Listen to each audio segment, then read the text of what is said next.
Hello, Mcgrath Football Fan TV. This is the player ratings from Republic of Ireland for Qatar 0. That is correct. A 4-0 victory at the Aviva Stadium in front of a packed 25,700 sellout crowd at the Aviva Stadium.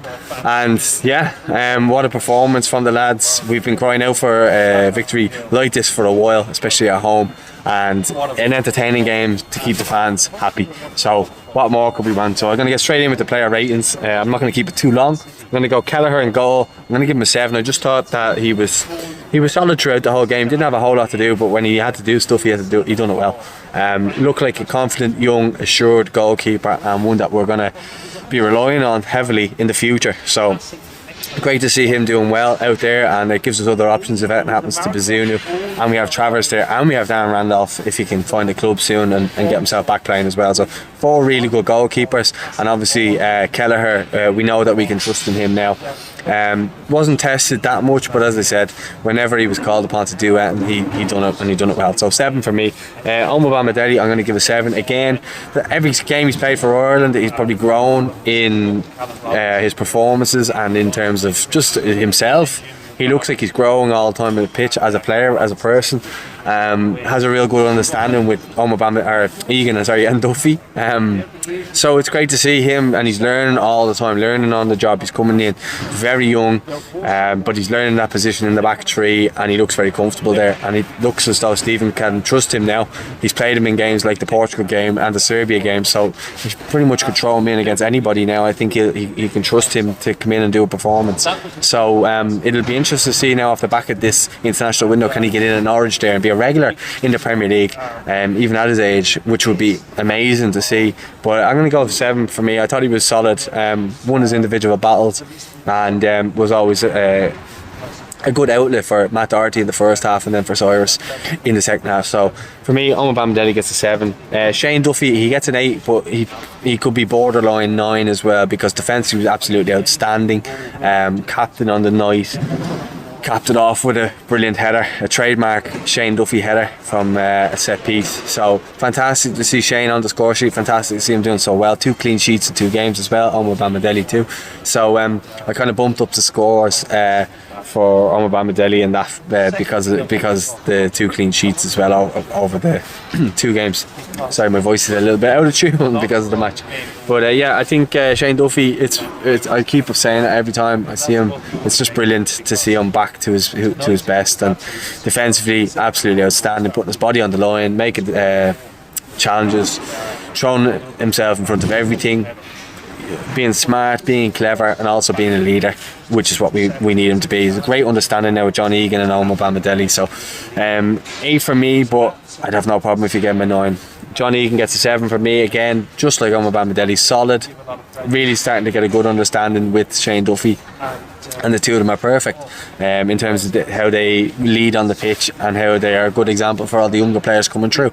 So I think that Egan, again, he's never really had a bad game for Ireland that I can recall, so he's only going to get better. The understanding is only going to get better, and it's, again, as I say, 2 clean sheets in 2 games, so you have to be happy with them. So 7 for Egan. I'm going to move it on then to the wing backs. I'm going to give both wing backs a 6. I thought they were good in spells, didn't have a whole lot to do. They tried to get involved in the play, and they were quite good in that sense, but they didn't do anything majorly of note. And obviously Doherty went off at half time. Enda Stevens is just getting back to fitness, so I've no doubt that when Enda Stevens gets back to full fitness, he'll be 7-8, that kind of hitting that kind of area once again in terms of his performance. So good to see him out there getting some minutes and back in the Irish jersey. So yeah, really happy with the way they played. I know it's a 6, but like, it's not a negative rating really.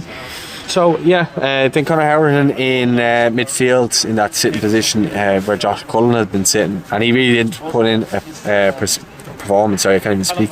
He really had to put in a performance, because Josh Cullen has really taken that spot off him, and he had to remind Stephen Kenny that he can be the man to do that job if he needs him to, and he showed that with the ball in for Shane Duffy's header.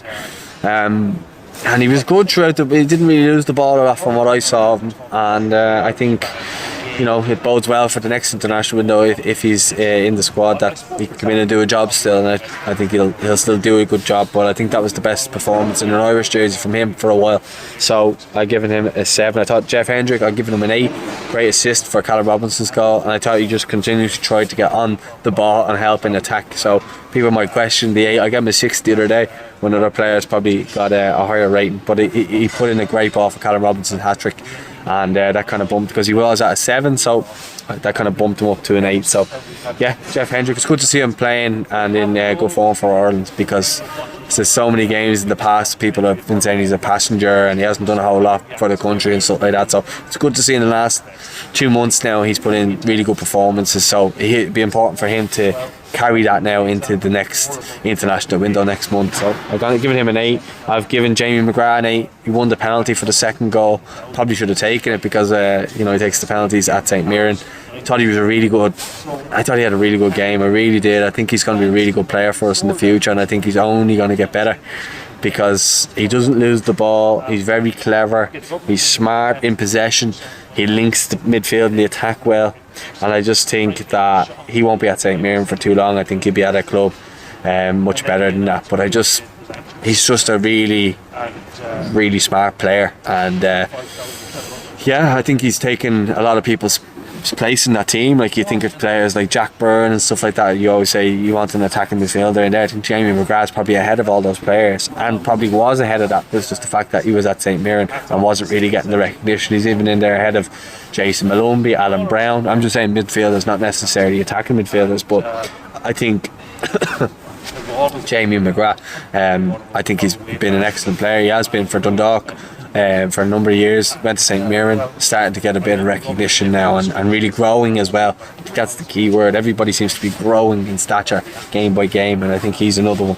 So yeah, I'm going to give Chiedozie Ogbene a 7. He would have got an 8 at least if he had hit that header not off the crossbar and into the goal. I thought he was good in spells. I thought he gave us a real good attacking outlet and pace in behind, which is what we lacked, I think, in previous games, and I think he gave us that. So he stretched the opposition at times, but I thought he struggled maybe as a striker. I don't think that's his natural position. I would have liked to maybe seen him wide right, but Stephen obviously went with the 3-5-2 and had him as part of a front two.